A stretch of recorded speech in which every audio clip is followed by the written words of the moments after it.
بسم اللہ الرحمن الرحیم عن ابن مسعود قال قال رسول اللہ صلی اللہ علیہ وسلم الآیتان من آخر سورة البقرة من قرأ بهما في ليلة كفتاه۔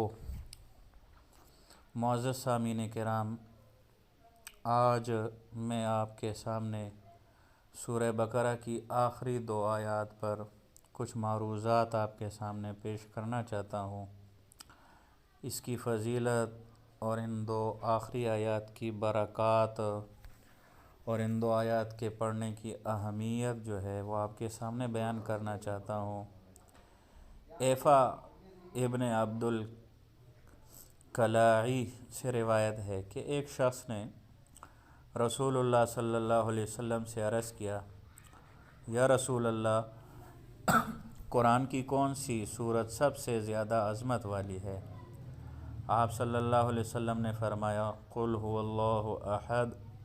اس نے عرض کیا، اور آیتوں میں قرآن کی کون سی آیت زیادہ عظمت والی ہے؟ آپ نے فرمایا، آیت الکرسی، اللہ لا الہ الا هو الحی القیوم۔ اس نے پھر عرض کیا، اور قرآن کی کون سی آیت ہے جس کے بارے میں آپ کی خاص طور سے خواہش ہے کہ اس کا فائدہ، اس کی برکات آپ صلی اللہ علیہ وسلم کو اور آپ کی امت کو پہنچے؟ آپ نے فرمایا، سورہ بقرہ کی آخری آیتیں آمن الرسول سے لے کر ختم سورت تک۔ پھر آپ صلی اللہ علیہ وسلم نے فرمایا، یہ آیت اللہ تعالیٰ کی رحمت کے ان خاص الخاص خزانوں میں سے ہے جو اس کے عرش عظیم کے تحت ہے۔ اللہ تعالیٰ نے یہ آیات رحمت اس امت کو عطا فرمائی ہے۔ یہ دنیا اور آخرت کی ہر بلائی اور ہر خیر کو اپنے اندر لیے ہوئے ہے۔ معزز سامعین کرام، سورہ بقرہ کی آخری آیات کے متعلق جیسا کہ اس حدیث شریف میں فرمایا گیا ہے، بلا شبہ یہ آیت اللہ تعالیٰ کے خاص الخاص خزائن رحمت میں سے ہے۔ شروع میں آمن الرسول بما انزل الیہ من ربہ والمؤمنون سے لے کر لا نفرق بین احد من رسل تک اس میں ایمان کی تلقین فرمائی گئی ہے۔ اس کے بعد سمعنا و اطعنا میں اسلام اور اطاعت اور فرما برداری کا عہد لیا گیا ہے۔ اس کے بعد غفرانک ربنا و الیک المصیر میں ان کوتاہیوں کی معافی اور مغفرت کی استدعا ہے جو ایمان اور عہد اطاعت کے بعد بھی ہم بندوں سے سرزد ہوتی ہے۔ اس کے بعد لا یکلف اللہ نفسا الا وسعها میں کمزور بندوں کو تسلی دی گئی ہے اور اطمینان دلایا گیا ہے کہ اللہ تعالیٰ کی طرف سے کوئی ایسا بوجھ بندوں پر نہیں ڈالا جاتا اور کسی ایسی چیز کا مطالبہ نہیں کیا جاتا جو اس کی استطاعت سے باہر ہو۔ اس کے بعد ربنا لا تؤاخذنا ان نسینا او اخطأنا ربنا ولا تحمل علینا ما لا طاقت لنا به سے آخر سورت تک نہایت جامع دعا کی تلقین فرمائی گئی ہے۔ بلا شبہ یہ آیتیں بجائے خود رحمت الہی کا خزانہ ہے۔ اللہ تعالیٰ ان کی قدر شناسی اور ان سے استفادہ کی توفیق عطا فرمائے۔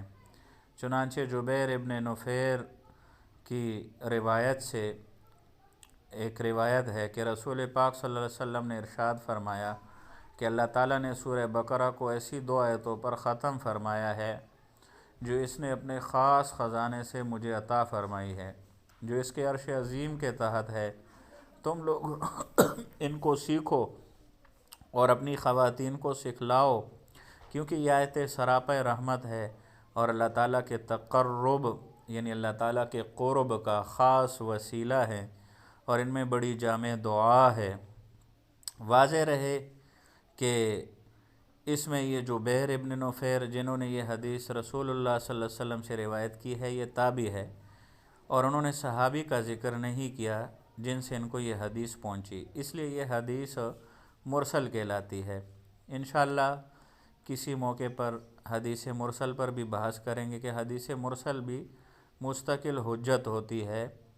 اور اسی طرح اس سے پہلی جو روایت ہم نے ایفا بن عبد الکلائی کی پڑھی وہ بھی تابعی ہے اور انہوں نے بھی صحابی کا واسطہ ذکر نہیں کیا، وہ روایت بھی مرسل ہے۔ مرسل حجت ہوتی ہے، اس پر انشاءاللہ کسی وقت ہم کلام کریں گے۔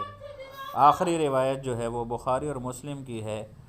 عبداللہ ابن مسعود رضی اللہ تعالیٰ عنہ ارشاد فرماتے ہیں کہ ابو مسعود رضی اللہ تعالیٰ عنہ ارشاد فرماتے ہیں کہ رسول پاک صلی اللہ علیہ وسلم نے ارشاد فرمایا، الآیتان من آخر سورۃ البقرۃ، سورہ بقرہ کی آخر کی جو 2 آیتیں ہیں، من قرأ بہما فی لیلۃ، جو کوئی کسی رات میں ان کو پڑھے گا، کفتاہ، وہ اس کے لیے کافی ہوں گی۔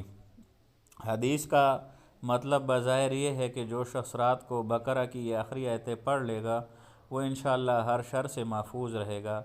دوسرا مطلب یہ بھی ہو سکتا ہے کہ اگر کوئی شخص تہجد میں صرف یہی آیتیں پڑھ لے تو اس کے لیے اتنا ہی کافی ہوگا، مزید کچھ نہ بھی پڑھے تو یہی اس کے لیے کافی ہے۔